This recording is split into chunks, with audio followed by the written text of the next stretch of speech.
রান্না করতে করতে গ্যাস ফুরিয়ে গেছে। কিভাবে বাকিটুকু রান্না করবেন চলেন আপনাদের সাথে শেয়ার করি। চলেন রান্নাটা করতে করতে আপনাদের সাথে একটি গল্প শেয়ার করি।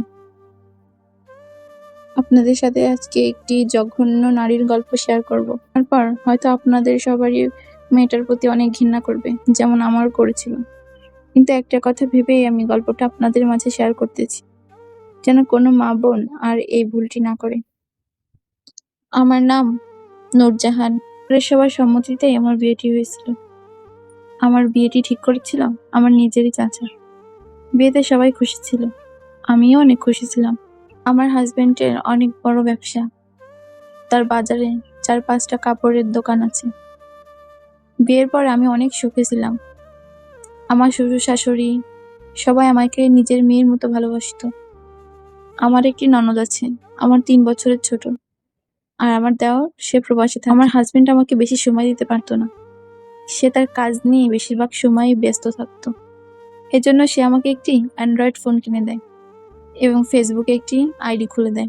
কাজের জন্য প্রায় রাত করে বাসায় ফিরতো। 2-1 দিন বাসায় ফিরতো না, সেদিন আমাকে ফোন দিয়ে বলে, আজ আমি ফিরতে পারবো না, তুমি খাওয়া দাওয়া করে ঘুমিয়ে পড়ো। কিন্তু আমার একটি অভ্যাস ছিল, আমার স্বামী না আসা পর্যন্ত আমি ভাত খেতাম না। সেদিনকে না আসায় আমার মনটা অনেক খারাপ ছিল। আমি ভাত খেয়েই শুয়ে পড়ি। হঠাৎ কি মনে হলো, ফোনটা হাতে নিলাম, নিয়ে দেখলাম একটা ছেলে আমাকে ফ্রেন্ড রিকোয়েস্ট পাঠিয়েছে।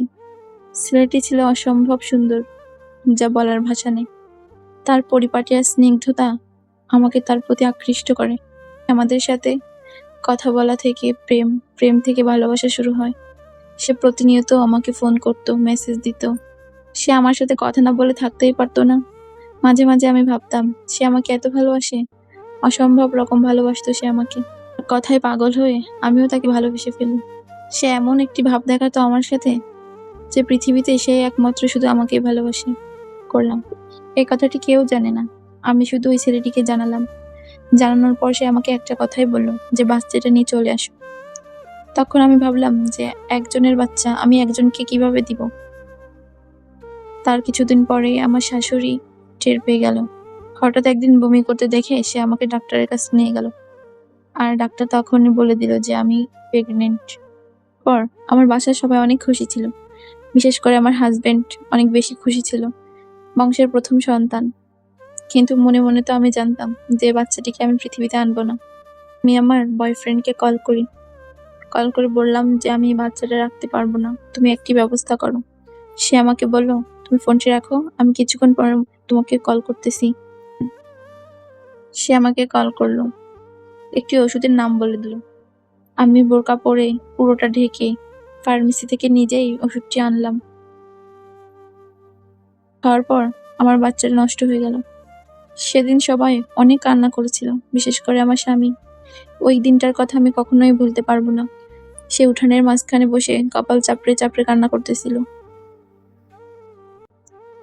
2 মাসের মধ্যেই আমি বাসা থেকে পালিয়ে যাই। তখন বুঝতে আর কারোর বাকি ছিল না যে বাচ্চাটা আমিই নষ্ট করেছি। বয়ফ্রেন্ডের সাথে আমি তার বন্ধুর বাসায় 1 সপ্তাহ থাকলাম। সে আমাকে বিয়ে করেনি, কিন্তু তার সাথে আমার সকল রকমের সম্পর্ক হয়ে গেছে। তার সাথে আমার শারীরিক সম্পর্ক হয়ে গেছিল। সে আমাকে কিছুদিন পর ওইখান থেকে নিয়ে গেল। একটা বোরকা আনলো আমার জন্য, বলল বোরকাটা পরে আমার সাথে চলো। আমিও চুপচাপ তার সাথে গেলাম। যার পর সে আমাকে একটি খালার কাছে নিয়ে গেল এবং সেখানে রেখে আসলো, আর বলল আমি এসে তোমাকে নিয়ে যাব। কিন্তু সে আর কখনোই ফিরে আসেনি। আমি আমার হাজবেন্ডকে কল করলাম। সে আমাকে বলল তার ঘরের দরজা আমার জন্য চিরদিনের জন্য বন্ধ হয়ে গেছে। আমি যেন আর সেখানে ফিরে না যাই। সে কোনোভাবেই আমাকে তার ঘরে তুলবে না।